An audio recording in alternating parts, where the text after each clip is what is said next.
فالصالحات قانتات، نیک عورتیں فرمانبردار ہوتی ہیں. ایک حدیث میں آتا ہے کہ دو لوگوں کی نمازیں ان کے سروں سے اوپر نہیں جاتی، ادھر ہی رہتی ہیں ان کے پاس ہی، یعنی قبول نہیں ہوتی. مراد ہے ایک وہ عورت جو اپنے شوہر کی نافرمان ہو. پھر یاد رکھیں وہ شرط کے ساتھ، اللہ کی نافرمانی میں نہیں، اللہ کی فرما برداری میں شوہر کی فرما برداری. اللہ تعالیٰ کی ذات اوپر ہے، جو حکم شوہر کا اللہ کی مرضی کے مطابق ہوگا اس کو ماننا. لیکن ایک بات اللہ کی مرضی کے مطابق ہے لیکن شوہر کی بات نہیں مانی جا رہی، تو ایسی عورت کی نماز اس کے سر سے اوپر نہیں جاتی. اور دوسرے اس غلام کی نماز جو اپنے آقا سے بھاگ جائے جب تک کہ واپس نہ آ جائے. ایک اور حدیث میں آتا ہے عورت شوہر کے معاملے میں کسی دوسرے کی بات نہ مانے، کسی دوسرے کی، حتیٰ کہ پیرنٹس کی بھی. آپ کو پتا ہے کہ والدین کی اطاعت فرض ہے. اللہ تعالیٰ نے قرآن پاک میں کیا کہا؟ اللہ کی عبادت کرو اور ماں باپ کی بات مانو. لیکن جب ایک عورت کی شادی ہو جاتی ہے تو اب اس کے لیے اس کا اصل گھر کون سا ہے؟ شوہر کا گھر ہے. اور اب اس کے لیے والدین کی اطاعت سیکنڈری ہے، شوہر کی اطاعت نمبر 1 ہو گئی ہے. پہلے والدین اس کی کفالت کر رہے تھے، اب شوہر اس کی کفالت کر رہا ہے. اب ایک نیا گھر بن رہا ہے. اس کے ڈسپلن میں کیا ہے کہ بیوی شوہر کی بات مانے، نہ کہ میکے کی ڈکٹیشن لیتی رہے روز ٹیلی فون پر. آج کل جتنے کمیونیکیشن کے ذرائع بڑھ گئے اتنے ہی مسائل بڑھ گئے. اور اس کی ایک بنیادی وجہ کیا ہے کہ اچھے مشورے تو کم ہی ملتے ہیں. زیادہ تر ٹیلی فون بھی غیبت پروموٹ کرنے کا ذریعہ بن گئے کہ اس میں جو گفتگو ہوتی ہے، کبھی آپ کراس ٹاکنگ کسی کی سنیں، بعض اوقات نہیں دل بھی چاہ رہا تھا مگر سن رہے ہوتے تو آپ دیکھیں کہ لوگ جو عمومی طور پہ باتیں کر رہے ہوتے ہیں وہ کیا ہوتی، اس نے یہ کر دیا، اس نے وہ کر دیا، اس کا یہ. تو شادی کے بعد شوہر اور بیوی کو کیا چاہیے؟ باہم ایک دوسرے کو اعتماد ملے، اپنے مسئلے مسائل باہم حل کریں. خصوصاً پیرنٹس تک معاملہ کم سے کم جائے، نہ ہی جائے تو اچھا ہے، کیونکہ بہت جذباتی ہوتے ہیں نا ماں باپ بچوں کی محبت میں، اور بچیوں سے تو خاص طور پہ بہت پیار ہوتا ہے، اتنے لاڈ سے پالا ہوتا ہے. جب وہ دیکھتے ہیں کہ بچی اگلے گھر میں خوش نہیں تو ان کی ساری خوشیوں پہ پانی پھر جاتا ہے. حالانکہ بات کیا ہوتی ہے، چھوٹی سی کسی بات پہ عورتیں جذباتی ہوتی، ذرا سے شوہر سے انبن ہو گئی، جھٹ شکایت لگا دی ماں باپ کو. اب کیا ہوا؟ وہاں جو شوہر کی عزت تھی وہ خاک میں ملی، شوہر جو ہے وہ اور باغی ہوا کہ میری عزت نہیں تمہارے میکے میں.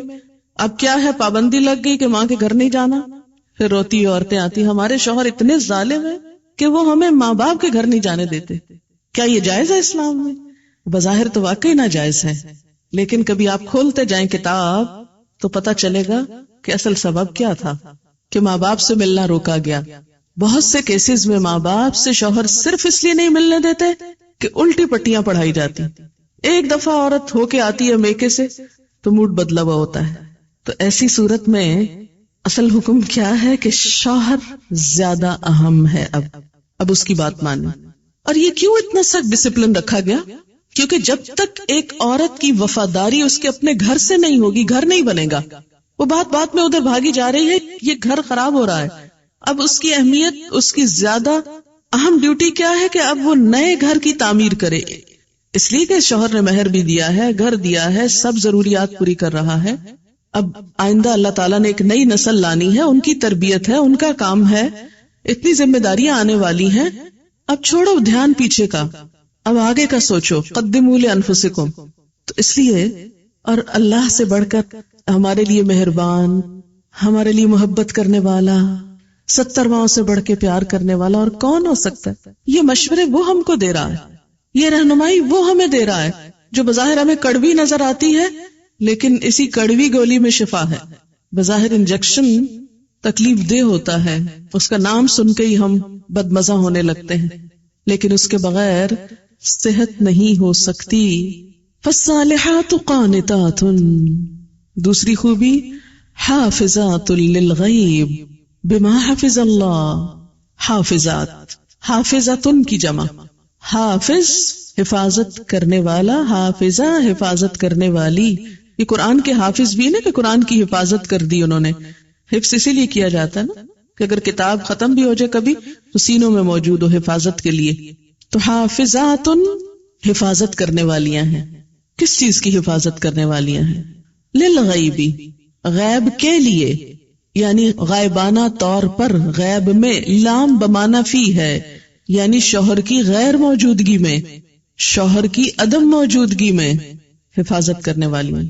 سب سے پہلے اپنی عزت کی، اپنی جان کی، اپنی شرم و حیا کی۔ یہ نہیں کہ ایک عورت دیکھے شوہر گھر پہ نہیں تو وہ غلط کام شروع کر دے، یا شوہر دیکھ نہیں رہا تو دوسرے مردوں سے غلط تعلق قائم کر لے۔ نہیں، اچھی بیوی کی خوبیوں میں کیا تھا کہ وہ اپنی عزت و آبرو کی حفاظت کرے، یعنی شوہر کہیں چلا جائے تو اس کے پیچھے اپنی عزت و آبرو کی حفاظت کرے۔ حافظات، تو سب سے پہلے اپنی عزت و آبرو، شرم و حیا کی حفاظت، کہ کوئی دوسرا مرد اس کی زندگی میں نہ آئے، نہ اس کے خیالوں میں، نہ اس کے خوابوں میں، نہ اس کی اور کسی چیز میں، سب آؤٹ۔ محسنات، قلعہ بند، اسی لیے کہا گیا کہ اب وہ ایک شوہر کے حصار میں ہیں، ایک شوہر کے قلعے میں ہیں۔ محسنات، سب دوسرے مرد باہر۔ اب آپ دیکھیں کہ سب سے پہلی چیز تو عزت کی حفاظت ہو گئی۔ نمبر 2، رازوں کی حفاظت۔ شوہر اور بیوی کی جو تنہائی میں گفتگو ہو اس کو ڈسکلوز کرنے سے منع کیا گیا ہے، کہ وہ باہر جا کر سہیلیوں میں وہ قصے نہ سنائے۔ یہ کیوں منع کیا گیا؟ اس لیے منع کیا گیا کہ عموماً پھر کیا ہوتا ہے، وہ دوسری خواتین اپنے شوہروں کو کمپیئر کرنے لگتی ہیں اور اس طرح گھروں میں فساد اٹھتے ہیں۔ وہ فلاں کا میاں تو ایسا اور تم ایسے میرے پلے پڑ گئے، ایک حسرت و یاس اور ایک مایوسی کی کیفیت۔ تو اس لیے خاص طور پر تنہائی کی باتیں، راز کی باتیں جو محض شوہر اور بیوی کے درمیان ہی ہو سکتی ہیں، ان کا ذکر کہیں اور نہ کیا جائے۔ کسی گہری سے گہری دوست کو بھی کوئی ایسا قصہ نہ سنایا جائے۔ حافظات للغیب۔ پھر تیسری چیز، مال کی، گھر کی حفاظت، پیسے ضائع نہ کرے۔ یہ نہیں کہ شوہر کے گھر، شوہر کے مال اور شوہر کی تنخواہ اور شوہر کی پراپرٹی میں سے چھپ چھپا کے میکے والوں کو مت بھیجتی رہے۔ بہت سے فساد اس وجہ سے ہوتے ہیں کہ سسرال کو دینے کے لیے تو نمبر 2 مال ہوتا ہے، اور میکے کو بھجوانے کے لیے پسندیدہ چیز۔ قدرتی بات ہے کہ انسان کی جو اٹیچمنٹ ہوتی ہے وہ ماں باپ سے بہت زیادہ ہوتی ہے۔ ایک ایسی خیرخواہی ہوتی ہے جس میں دنیا کی کوئی دوسری چیز شریک ہی نہیں ہو سکتی۔ ظاہر ہے جنہوں نے جنم دیا، جنہوں نے پالا پوسا، ان کے ساتھ محبت اور خیرخواہی کیسے نہ ہو، وہ تو ہوگی، لیکن اس کی بھی حدود ہیں۔ وہ حد سے آگے نہیں بڑھنی چاہیے کہ شوہر کما کے لائے اور ہر وقت عورت شکوا کرے، پورا ہی نہیں پڑتا، ہوتا ہی نہیں، ہے ہی نہیں، یہ بھی نہیں، وہ بھی نہیں، وہ بھی نہیں، اور پیسے بٹورتی چلی جائے اور ادھر سے چھپ چھپا کے دوسری طرف دیتی چلی جائے۔ نہیں، حتیٰ کہ فی سبیل اللہ بھی اگر عورت کو دینا ہے تو شوہر کی رضامندی ضروری ہے، یعنی شوہر کا مشورہ بھی ہونا چاہیے اس میں۔ اللہ یہ کہ اس کا اپنا مال ہو، اپنے مال میں بھی اچھا ہوتا ہے کہ انسان مشورہ کر لے کہ کیا خیال ہے، یہاں نہ کر دیا جائے۔ اب پیچھے وہ مہر کی بات ہوئی تھی نا کہ عورتوں کو ان کے مہر دے دو۔ اب عورت ایک مہر لے لے اور وہ کہے چونکہ میرا مال ہے جدھر مرضی خرچ کروں، تم کون ہو پوچھنے والے؟ نہیں، اس میں بھی ایک اچھے آئیڈیل گھر کی نشانی کیا ہے کہ باہم مشورے سے مال خرچ کریں۔ تو اللہ کی راہ میں دینے کے لیے بھی چھوٹا موٹا تو دینا جو ہے، جیسے صدقہ خیرات میں جیسے کوئی فقیر آ گیا کھانا کھلا دیا، کچھ راہ چلتے ہوئے کسی نے گاڑی کا دروازہ آپ کا نوک کیا، آپ نے کچھ نکال کے دے دیا، چھوٹی موٹی چیزوں میں تو ایک باہمی انڈرسٹینڈنگ ہوتی ہی ہے، لیکن بڑی اماؤنٹس خرچ کرنے میں کہ جس میں پتا ہو کہ شوہر مائنڈ کرے گا تو نہیں دینی چاہیے، اور خصوصاً اس کے مال میں سے۔ اور اسی طرح میکے کو دیتے وقت بہت ہی احتیاط کی ضرورت ہے، کوئی بھی چیز دینا۔ ہماری ایک دوست نے، بزرگ دوست ہیں، انہوں نے ایک بڑی اچھی بات بتائی تھی، اور میں نے دیکھا کہ یہ اتنا خوبصورت زندگی کا اصول ہے، اگر اس پر عمل کیا جائے یا کیا جا سکے تو بہت سی بھلائیاں ہو سکتی۔ وہ کہتی ہیں کہ جب ہماری شادی ہوئی تو میں نے اپنے شوہر سے کہا، آج کے بعد آپ کے خاندان کو لک آفٹر کرنا میری ذمہ داری اور میرے رشتہ داروں کا خیال رکھنا آپ کی ذمہ داری۔ کہتے کہ اس طرح ہم دونوں کے خاندانوں میں بڑی محبت پیدا ہوئی۔ کہتی کہ میں نے اپنی ذمہ داری لی کہ میں سب تحفے تحائف اپنے سسرال کو دوں گی، اور میرے شوہر نے لی کہ وہ میرے بہن بھائیوں کو دیں گے۔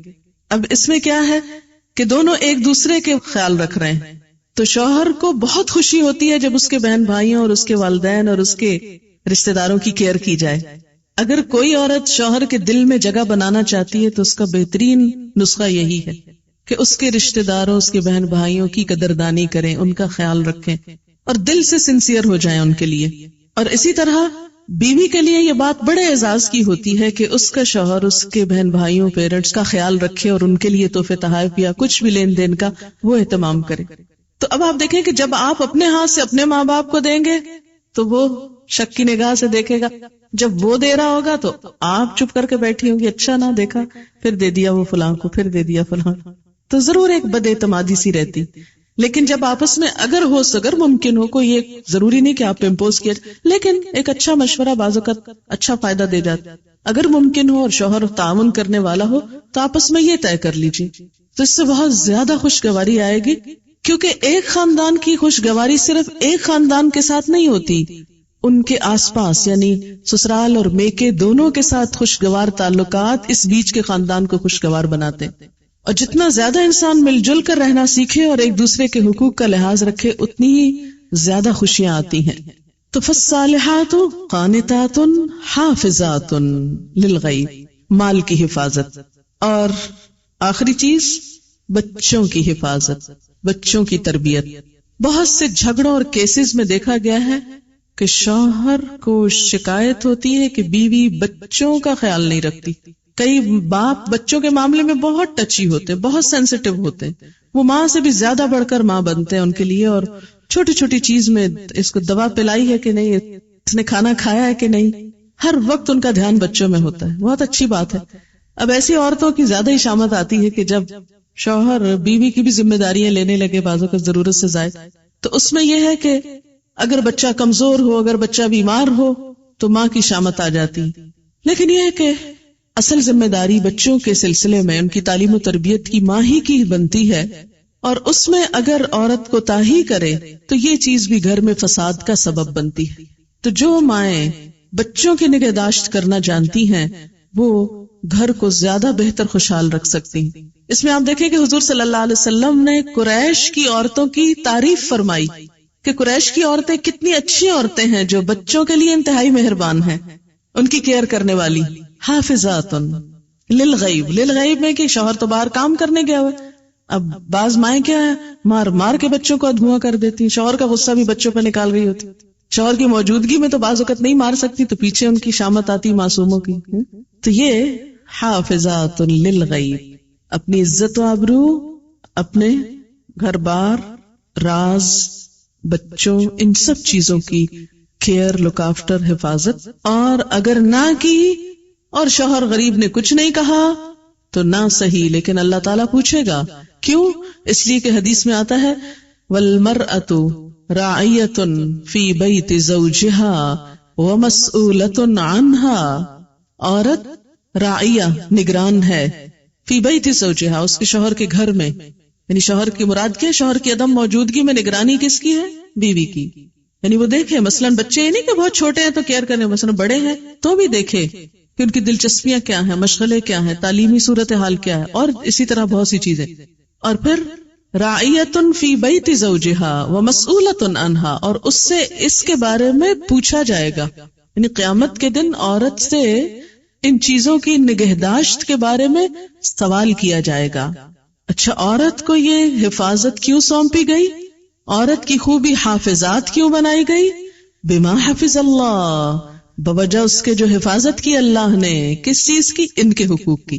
اللہ نے ان کے حقوق کو پروٹیکٹ کیا، مرد کو ذمہ دار بنایا، لہذا ان کو بھی اپنی ذمہ داری پوری کرنی چاہیے. اس طرح حقوق اور فرائض کا ایک خوبصورت بیلنس، دونوں اپنے اپنے مدار میں گھوم رہے ہیں. سورج دن کو چمک رہا ہے، چاند رات کو چمک رہا ہے. ایک وقت میں گھر کے لیے مرد کی ضرورت ہے، ایک وقت میں عورت کی ضرورت ہے. دونوں کا اپنا اپنا رول ہے، اپنی اپنی ذمہ داری ہے. خوشحالی اور روحانی مسرت اسی وقت آتی ہے جب دونوں اپنی اپنی ذمہ داری پوری کریں. اور ذمہ داری پوری کرانے کے لیے صرف قانون کافی نہیں ہوا کرتا. اب جیسے کہ مغرب میں عورت نے اسٹیٹ کو قوام بنانا چاہا کہ اسٹیٹ ان کے لیے قانون بنائے. اب دیکھیں قانون بنا کر آپ جبرن قہرن کسی آدمی کو کتنا پابند کر سکتے ہیں کہ تم ضرور بیوی کے حقوق دو، اور پولیس مین جائے گا اور پیچھے سے شوہر جو چاہے گا پھر کرے گا. تو پولیس تو نہیں کنٹرول کر سکتی معاملہ، قانون تو نہیں کر سکتا. قانون کسی حد تک فائدہ دے سکتا ہے، لیکن اصل چیز اللہ کا تقویٰ ہے. جب تک معاشرے کے اندر خدا کا خوف نہیں آتا، نہ ایک عورت وفادار ہو سکتی ہے اور نہ ایک شوہر ذمہ دار ہو سکتا ہے. واللاتی، اور وہ عورتیں، تخافون، تم ڈرتے ہو، نشوزہن، ان کی سرکشی سے.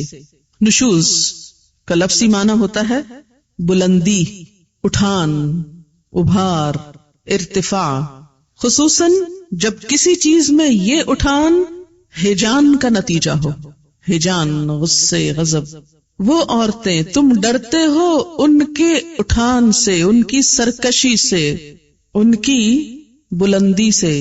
یعنی بلندی سے مراد یہاں کیا ہے کہ وہ شوہر کو یا اپنے سے حقیر سمجھتی ہے یا اپنے برابر کا سمجھتی ہے. ہمارے ہاں یہ جو ایکویلٹی کی بات آئی نا، اور ایکویلٹی کا تصور آیا، اس نے گھروں کو بہت نقصان دیا کہ جب حقیقت میں وہ ایکول تھی نہیں. کیونکہ ایکول تو ہوتا ہے انسان اپنی ہی کلاس میں. اب آپ کہیں کہ بلی اور چوہا جو ہے وہ ایکول ہوں تو وہ کیسے ہوں؟ وہ بلی الگ چیز ہے، چوہا الگ چیز ہے، وہ اپنی اپنی کلاس ہے. اب اس کے اندر تو آپ ایکویلٹی ڈھونڈیں، اور دو چیزوں کو آپ کہاں سے ایکول قرار دے رہے ہیں؟ مرد مرد ہے، عورت عورت ہے. اس کی تو جو کیمسٹری ہے جسم کی وہی مختلف ہے، اس کے تو ٹشوز اور سیلز کی ساخت مختلف ہے.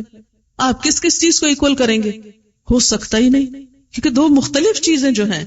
لیکن معلوم نہیں کہاں سے ایکویلٹی کا درس شروع ہو گیا عورتوں اور مردوں کے درمیان، جو پاسبل نہیں تھا. یہ بالکل ایسے اگر آپ کہیں کہ یہ 5 انگلیاں ایکول ہونی چاہیے اور کھینچ تان کے سب کو ایک کر دیں، اور یہ تو نہیں ہو سکتا کہ چھوٹی کو لمبا کریں، یہ ضرور ہو سکتا لمبیوں کو کاٹ دیں. یہی ہوگا ایکول کرنے کا. اب آپ چاہیں آپ کے سب بچوں کے قد برابر ہو جائیں، اور اگر نہیں ہے کچھ کی گردنیں اڑا دیں. ایسی ایکویلٹی سے حاصل کیا ہوگا؟ ضرورت کیا اس ایکویلٹی کی؟ تو کسی عورت کا اپنے شوہر کو حقیر سمجھنا یا اس معنی میں ایکول سمجھنا کہ گھر کی کنگڈم میں وہ اپنے آپ کو بالکل برابری کے اس طرح درجے پر رکھے، وہ للرجال علیہن درجہ کو کنڈیم کرے اور شوہر کی کوئی بات چلنے نہ دے اور کہ ہر بات اور ہر حکم میرا چلے گا، تو یہ نشوز ہوتا ہے. نشوز کا مطلب ہے اٹھنا. وہ پیچھے جو فالصالحات و قانتات ہے نا، تو قانتات میں کیا ہے؟ عاجزی. اور نشوز کیا؟ اس کا اپوزٹ. تو وہ عورت کا جو رول ہے سبمسو ہونے کا، وہ چھوڑ کر وہ دوسرا رول ادا کرنے لگے. اچھا آپ دیکھیں کہ جب سے ہمارے معاشرے میں بہت ایجوکیشن کا رواج ہوا، اور خیر ایجوکیشن تو پہلے بھی تھی، لیکن ہمارے یہاں ایجوکیشن کا مفہوم بدل گیا ایجوکیٹڈ ہونے کا. ایسا نہیں تھا کہ ہماری نانیاں اور دادیاں صرف جاہل محض تھیں، وہ بھی ایجوکیٹڈ تھی لیکن کسی اور طریقے کی، اور گھرداری اور خاندانی معاملات میں وہ ہم سے زیادہ ایجوکیٹڈ تھی. اسی لیے انہوں نے جس طرح زندگیاں نبھائیں اور جتنی خوشگوار زندگیاں پیش کی، وہ ہماری ینگر جنریشن میں دور سے بھی نہیں ہے. اس میں بنیادی خوبی کیا تھی کہ عورت نے اپنے آپ کو عورت سمجھا اور شوہر کو مرد سمجھتے ہوئے اسے مرد کا درجہ دیا، اور قوام ہوتے ہوئے شوہر نے اپنی ذمہ داری پوری کی اور عورت نے اس کے مقابلے میں اپنی ذمہ داری پوری کی. لہٰذا ایک گھر گھر رہا. اسی لیے ان کے اندر وہ طلاقوں کا ریشو نہیں ہے جو اب نئی جدت کے ساتھ آ رہا ہے. اب آپ دیکھیں کہ جب یہ کیفیت آئی نئی تعلیم کی، تو اس میں کچھ اسباب کیا تھے. جیسے آپ دیکھیں ہمارے ہاں پرائمری لیول سے ہی ایجوکیشن میں کیا ہے؟ کو ایجوکیشن ہے، ایکولی ٹریٹ کیا جاتا ہے، ساتھ پڑھا جاتا ہے، یونیورسٹی لیول تک ساتھ جاتے ہیں. تو اس میں وہ جو پھر اس کے بعد اگر شادی ہوتی ہے تو وہ جو ایک شوہر کو شوہر کا مقام دینے کی بات ہے، وہ للرجال علیہن درجہ، وہ گھر کی اسٹیٹ میں ان کو ہیڈ ماننے کی، وہ ماننا انتہائی مشکل ہو جاتا ہے. اس کا تصور ہی ختم ہو جاتا ہے. لہٰذا اب شوہر یعنی بیوی تو اس تک نہیں پہنچی، لیکن شوہر کو نیچے لایا گیا. اب جب نیچے لایا گیا اس کو، اور اس کو اگر کمتر نہیں تو برابر کا اس طرح سمجھا گیا کہ اس کو ایسے نام سے پکارا جاتا ہے جیسے بعض اوقات بچوں کو پکارا جا رہا ہوتا ہے، تم تو کہہ کے، اور بتایا کیا جا رہا ہے کہ ایکویلٹی ہے. اس لیے وہ بلانے میں بھی عزت نہیں رہی. اب دیکھیں کہ یہ رویے ہم معاف کیجیے گا اگر آپ میں سے کوئی بہت ہی فرینک ہے، فری ہے، تو ضرور رہیے، لیکن جو ایک صورتحال ہونی چاہیے میں اس کی بات کر رہی ہوں. آپ ٹوٹلی ڈس ایگری بھی کر سکتے ہیں، لیکن مجھے تو حق بتانا ہے، شرمانا نہیں ہے. تو آپ دیکھیں کہ جب سے نام اس طرح پکارا جانے لگا کہ جس میں کوئی عزت آبرو، یعنی کہ نام مثلاً اگر شوہر کا نام زید ہے تو اس کو زید اس طرح کہہ کے بلایا جائے جیسے بیٹے کا نام زید ہو تو اس کو بلایا جا رہا ہے.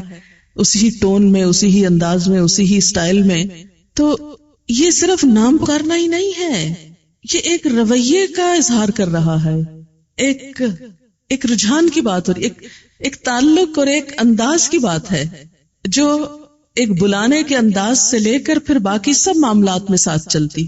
تو اسی لیے ہماری نانیاں اور دادیاں جب کہتی تھی مننے کے ابا اور منی کے ابا اور اس کے، تو اگرچہ ہمیں بہت آکورڈ لگتا ہے وہ سب کچھ. پھر ایک جنریشن تو مننے کے ابا کہتی تھی، اگلی کہتی صاحب کا ساتھ نام لگاتی تھی، شوہر کے نام کے ساتھ صاحب. اب اگلی جنریشن نے صاحب بھی اڑا دیا، اور معلوم ہی آئندہ کیا ہونے والا ہے. ہو سکتا ہے نک نیم سے پکارا جانے لگے، اور شاید پکارا بھی جاتا ہو. ٹھیک ہے، اگر آپس میں فرینکنیس ہے تو کوئی حرج نہیں نام لینے میں. آپ کو پتا ہے کہ حضرت عائشہ جب حضور سے ناراض ہوتی تھی تو کیا کہتی تھی، کیسے پکارتی تھی ان کو؟ صحیح حدیث کے الفاظ مجھے یاد نہیں. آپ صلی اللہ علیہ وسلم نے ایک دفعہ فرمایا کہ عائشہ جب تم مجھ سے ناراض ہوتی تو مجھے پتا چل جاتا ہے، کیونکہ تم کہتی ہو ابراہیم کے رب کی قسم. یہ کہنے کی بجائے کہ محمد کے رب کی قسم کہتے ابراہیم کے رب کی قسم، یعنی پھر تم میرا نام لینے کے بجائے حضرت ابراہیم کا نام لیتے. تو یہ ہے کہ نام لینے میں حرج نہیں، کوئی حرج نہیں اگر نام سے پکارا جا رہا ہے، لیکن تو اور تم نہ کہیں. عام لوگوں کے ساتھ بھی بات کرتے ہوئے ہمارے اندر ڈیسنسی ختم ہوتی جا رہی ہے. آپ دیکھیں کہ اگر ہم اپنی کسی دوست کو بھی تو کہیں تو کہتے ہیں بہت فرینکنیس کی علامت ہے، لیکن مجھے تو کبھی ایسی فرینکنیس اچھی نہیں لگی کہ جس میں انسان بدتمیزی پہ اتر آئے اور تو اور تم کہنے لگے. جو عزت آپ میں ہے، اور ہمارے کلچر کا بھی ایک تھوڑا سا حصہ ہے کہ اس میں لفظ جو انگریزی میں تو یو ہی ہے، ایک ہی بیچارہ، لیکن اردو میں الحمدللہ رچ ہے اردو اس سینس میں، تو بھی ہے، تم بھی ہے، آپ بھی ہے. تو ایک اچھے لفظ کا انتخاب کر لے، اور جب اللہ نے ایک درجہ زیادہ دے دیا تو عزت کا لفظ بولنے میں نقصان کچھ بھی نہیں ہوگا. جواب میں آپ بھی عزت پائیں گے، کیونکہ جب آپ کسی کو تم کہہ کے بلائیں گے تو پھر دوسرے کو بھی تم کا موقع دے رہے ہیں. پنجابی میں بھی ہے ایک لفظ، ایک تو ہے اور ایک تسی ہے. تو اس میں یہ ہے کہ یہ چیز بظاہر یوں لگ رہا ہے، یا ہو سکتا ہے آپ کو بہت ناگوار لگ رہی ہو اور آپ سوچ رہے ہو کہ ہمیں بیکورڈ بنایا جا رہا ہے، لیکن مجھے کبھی ایسے ماڈرن بننے میں کوئی خوبصورتی نظر نہیں آتی کہ جس میں گستاخی شامل ہو جائے. گستاخ ہونا ہی کیا ماڈرن ہونا ہے؟ کیا بدتمیزی کرنا ہی کانفیڈنس کا نام ہے؟ آپ کو پتا ہے کہ قرآن میں کیا آتا ہے؟ وَيْلٌ لِكُلِّ هُمَزَةٍ لُمَزَةٍ، ہلاکت ہے، تباہی ہے، بربادی ہے ہر اس شخص کے لیے جو منہ در منہ تانے دیتا ہے اور پیٹھ پیچھے عیب جوئی کرتا ہے. اللہ نے اس کے لیے ہلاکت بتائی، اور ہم منہ در منہ لوگوں کو تانا دینے میں کوئی جھجک ہی محسوس نہیں کرتے، بلکہ ہمارے بچے بدتمیزی کریں تو ہم کہتے کتنے کانفیڈنٹ ہو گئے ہیں. بڑوں کو ایسے جواب دیتے ہیں، ٹکا کے چپ کرا دیتے ہیں، اور اس کو ہم بچوں کو انکریج کرتے ہیں، ایک بدتمیزی کے بعد ایک پر اور کرو، شے دیتے ہیں. کیا انٹیلیجنس صرف بدتمیزی کے اندر ہے، گستاخی کے اندر ہے؟ نہیں.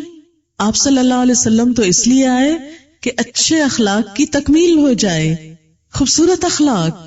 میں تو سمجھتی ہوں کہ نہ صرف یہ کہ شوہر، بچوں کو بھی اگر ہم عزت، احترام اور ادب سے بات کریں، جو خاص طور پر مجھے اردو سپیکنگ یہ کہنا تو نہیں چاہیے کلاسیفیکیشن، لیکن کچھ چیزیں سمجھانے کے لیے لتعارف ہو کی بات جیسے قرآن میں آتی، کہ جیسے چھوٹے بچے کے لیے بھی سو رہے ہیں، کر رہے ہیں، اتنا اچھا لگتا ہے یہ جب کوئی بولتا ہے. اگر ہمیں عادت نہیں ہوئی اور اب تک عادت نہیں ہے تو بہت مشکل ہے اس کو ہم پلٹیں، لیکن ہمیشہ سے مجھے بہت اچھا لگتا ہے جب بچے کے لیے بھی کوئی کہتا ہے کہ بچے کو یہ سو رہے ہیں. ایک ادب کی بات ہے، کہ احترام کی بات ہے. تو اس کو جب ہم نے کنورٹ کر لیا تو ہم نے کہا ہم تو آزاد ہو گئے. کیا آزادی کا یہی مفہوم ہے کہ ادب احترام سے بھی آزاد ہو جائے انسان، اچھے اخلاق سے بھی آزاد ہو جائے؟ تو نشوز کیا ہے؟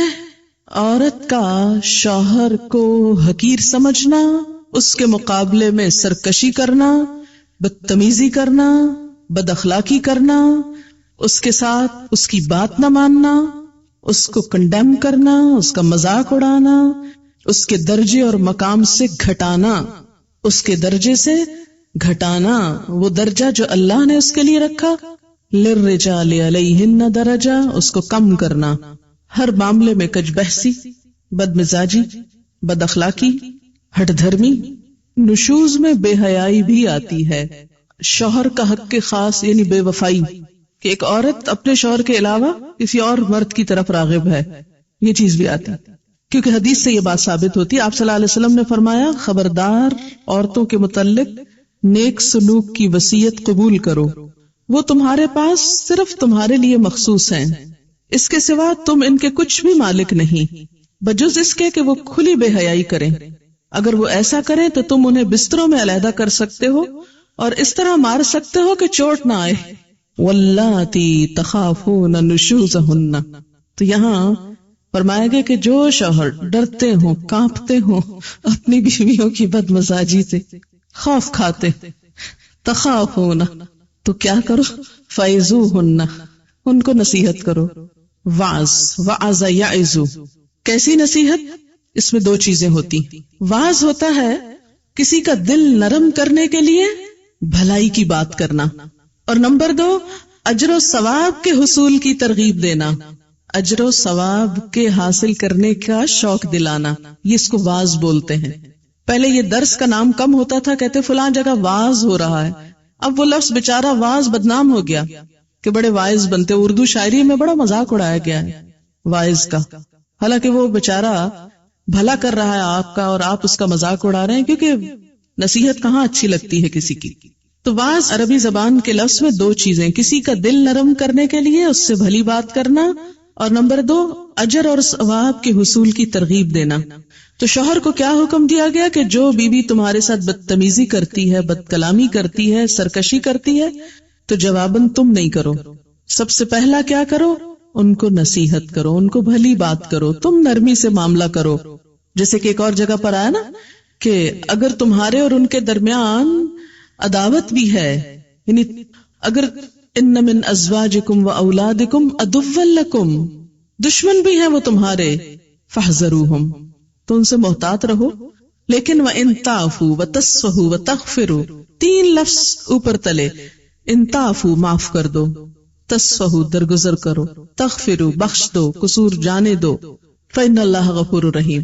تو شوہروں کو کیا تلقین ہے اللہ کی طرف سے کہ بیوی کی طرف سے عداوت بھی ہو، دشمنی تک آ جائے، یعنی سرکشی اپنی آخری حد کو پہنچ جائے کہ صرف بد کلامی نہیں، کسی اور کے ساتھ مل کر عداوت تک بات آ گئی، تو تم نے جواباً کیا کرنا ہے، معاف کرنا ہے، فعظوہن، نصیحت کرنا ہے، ان کا دل نرم کرنے والی بات کرنی ہے، یعنی ان کی ایک طرح سے اخلاقی تربیت کرنا ہے، ان کو آخرت کا احساس دلانا ہے۔ اس لیے میں سمجھتی ہوں کہ وہ شوہر جو اللہ تعالیٰ کی اس آیت پر عمل کرتے ہیں، یا ایھا الذین آمنوا قوا انفسکم واہلیکم نارا، اے لوگو جو ایمان لائے ہو، بچاؤ اپنے آپ کو اور اپنے بال بچوں کو آگ سے، تو اس کے لیے وہ جو دینی تعلیم کا انتظام کیے رکھتے ہیں مستقل بنیادوں پر گھر میں، تو پھر ان کو ایسی صورتحال کم ہی دیکھنا پڑتی ہے کہ بیوی ان کے سامنے بد اخلاق ہو یا بد مزاج ہو، کیونکہ ہر روز اگر چھوٹی سی بات آپ دیکھیں کہ گھر والوں کے ساتھ مل کر ہم تفریح کرتے ہیں، کھانا کھاتے ہیں، ٹیلی ویژن دیکھ رہے ہیں اور بہت کچھ کر رہے ہیں، تو کیا گھر والوں کے ساتھ مل کر ایک چھوٹی سی گیدرنگ، چاہے روز نہ بھی ہو، ہفتے میں 1-2 دن ہو، کیا کچھ اچھی باتوں پہ نہیں ہو سکتی؟ کوئی اچھا موضوع گفتگو کا نہیں ہو سکتا کہ جس میں کوئی دلوں کو نرم کرنے والی بات بھی ہو، اخلاقی تربیت بھی ہو؟ نبی صلی اللہ علیہ وسلم نے اس کا خاص اہتمام فرمایا۔ آپ کو معلوم ہے کہ ہر روز عصر کے بعد ازواج مطہرات کی تعلیم کا وقت ہوتا تھا۔ کتنے شوہر ہیں کہ جو اپنی یہ ذمہ داری پوری کرتے ہوں؟ یہ سنت ہی اٹھ گئی۔ شوہر کی ذمہ داری صرف دنیا میں بیوی کو کھلانا پلانا اور اچھا پہنانا نہیں، اس کی ذمہ داری یہ بھی ہے کہ قوا انفسکم واہلیکم نارا، آخرت میں آگ سے بچانا بھی ہے۔ اب کیا کیا جائے کہ وہ تو دنیا کی ذمہ داری بھی پوری کرنے سے کترا رہے ہیں، آخرت کی کہاں ہوگی؟ بہرحال تو سب سے پہلا کام کیا بتایا گیا کہ اگر عورت اطاعت نہیں کرتی، تمہیں تمہارا حق نہیں دیتی، تو تم اس کے ساتھ نرمی برتو، فعظوہن، نصیحت کرو، سمجھاؤ بجھاؤ، نہیں مانتی، سنتی ہی نہیں، اس پر توجہ ہی نہیں دیتی، اب کیا کرو؟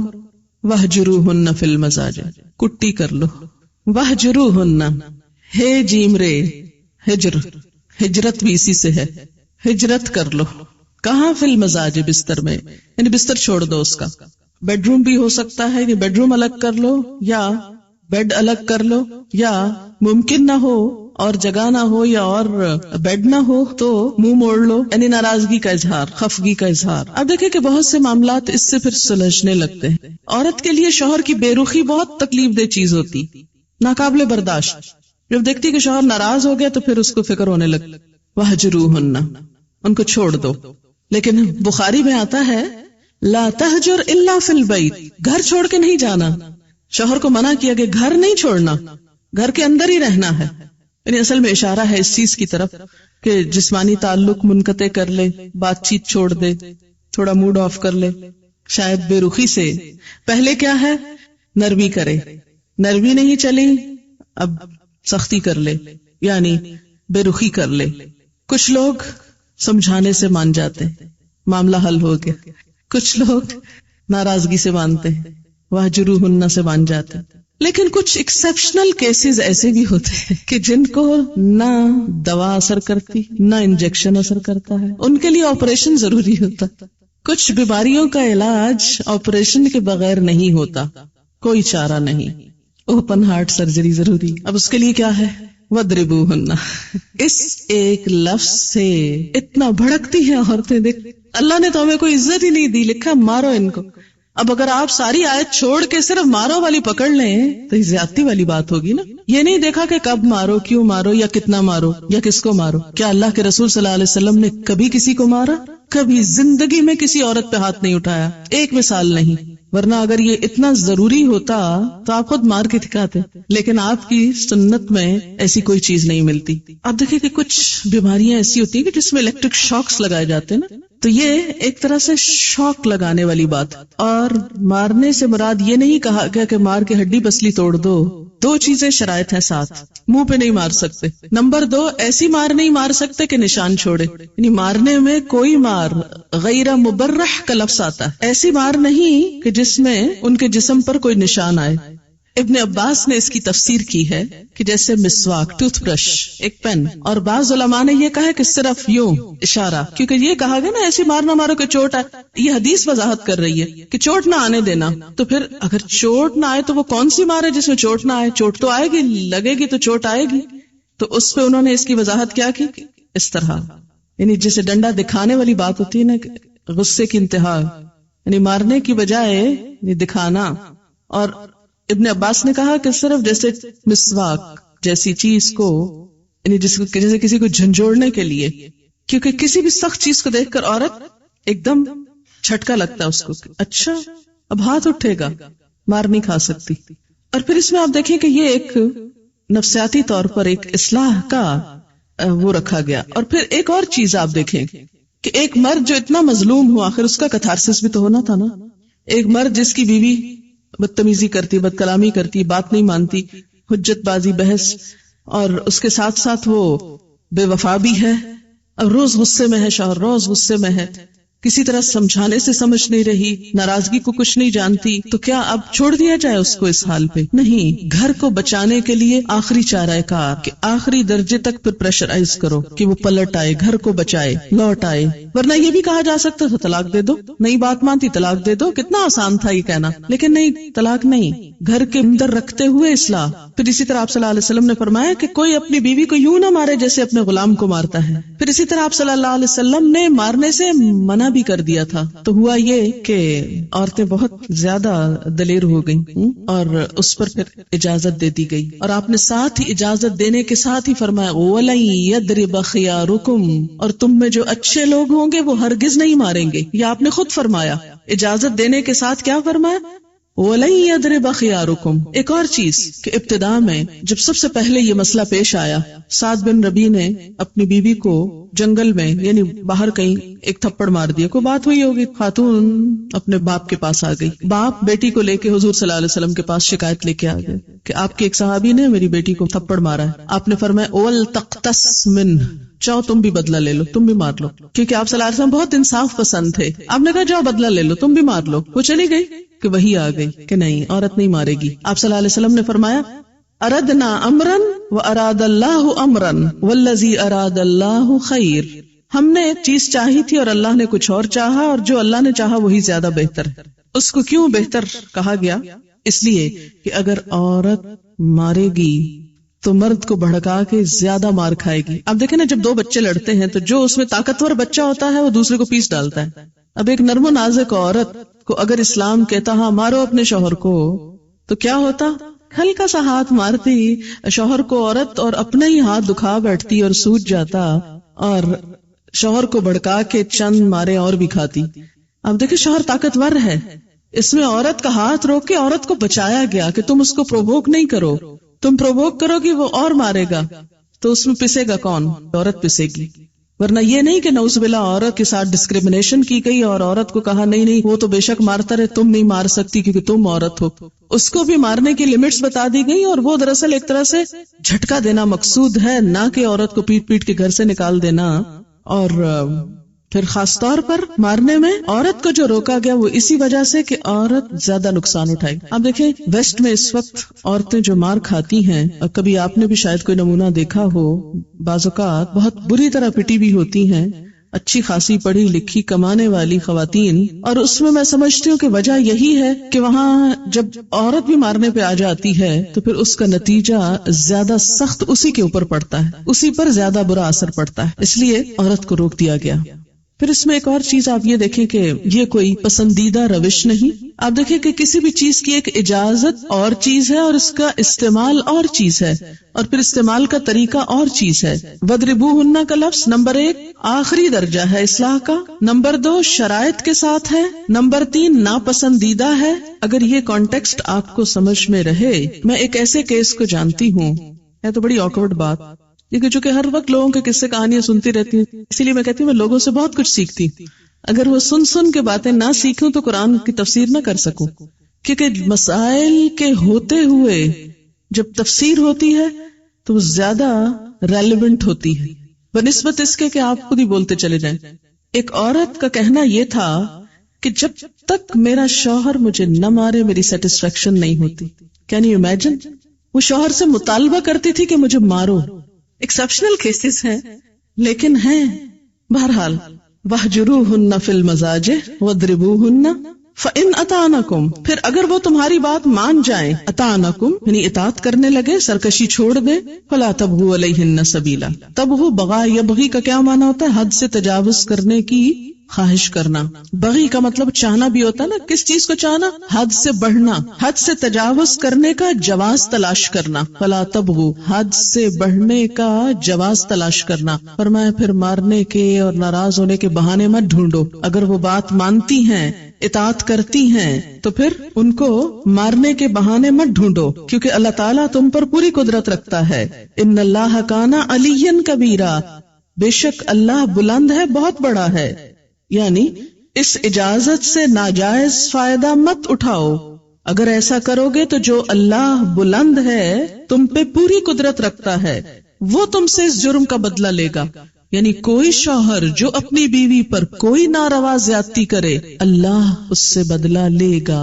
اسی لیے اللہ تعالیٰ کی یہ 2 صفات یہاں آئی ہیں. ان اللہ کانا علیًا، اور رحیمہ بھی ہو سکتا تھا لیکن کبیرہ تکرار کے لیے. پھر دوسری صفت بڑائی کی استعمال ہوئی کہ اے شوہر تم اپنے آپ کو بڑی چیز نہ سمجھو، تمہارے اوپر تمہارا رب تم سے بڑا ہے، وہ تمہیں پوچھنے کی پوری طاقت رکھتا ہے. اور یوں مرد کے اس وحشیانہ پن کو جو عورت کے ساتھ ہو سکتا ہے اسے پوری طرح کنٹرول کر لیا گیا. وَإِنْ خِفْتُمْ، چوتھا طریقہ. 3 پہلے ہو گئے نا، چوتھا طریقہ.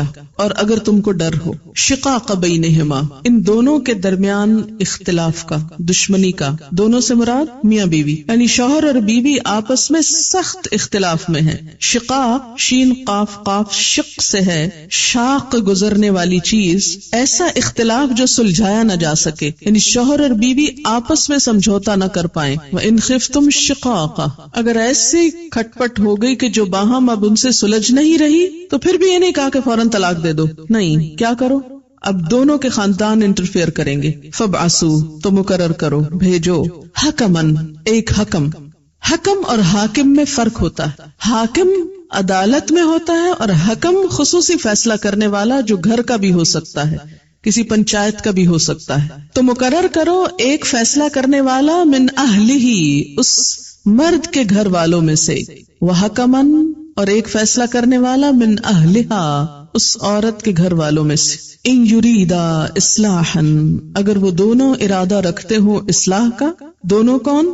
دونوں میاں بیوی بھی ہو سکتے ہیں اور دونوں حکم بھی ہو سکتے ہیں۔ بعض اوقات کیا ہوتا ہے، لڑکی والے لڑکی کی سائیڈ لے رہے ہیں، لڑکے والے لڑکے کی لے رہے ہیں، پھر وہی جھگڑا ہے، کوئی اصلاح نہیں ہو رہی۔ تو اگر دونوں حکموں کی یا دونوں میاں بیوی کی نیت ہے اصلاح کی، یوفق اللہ بینہما، اللہ ان دونوں میں موافقت پیدا کر دے گا، اللہ تعالیٰ اصلاح کر دے گا، یعنی بگڑے ہوئے حالات سنور جائیں گے۔ اور یہ اس لیے بھی کہ جب بہت جھگڑے ہونے لگتا ہے نا تو انسان کو خود سوچنے سمجھنے کی صلاحیت معوف ہو جاتی، اتنی تو میں اتنی تو تکرار ہوتی ہے کہ بعض اوقات انسان سک ہو جاتا ہے، تھک جاتا ہے، اور وہ سمجھتا ہے کہ نو وے، اب کوئی راستہ نہیں، بس اب مجھے چلے جانا چاہیے یہاں سے۔ لیکن ایسے موقع پر بھی اللہ تعالیٰ نے تنہا نہیں چھوڑا لڑنے والوں کو، ایک گھر کو ٹوٹنے سے بچا اور کہا اب دوسرے لوگ بیچ میں آئیں، وہ حالات سلجھائیں۔ اگر دونوں فریقین کی نیت ہے گھر بسانے کی تو اللہ یوفق اللہ بینہم، اللہ بھی توفیق دے دے گا۔ ان اللہ کان علیما خبیرا،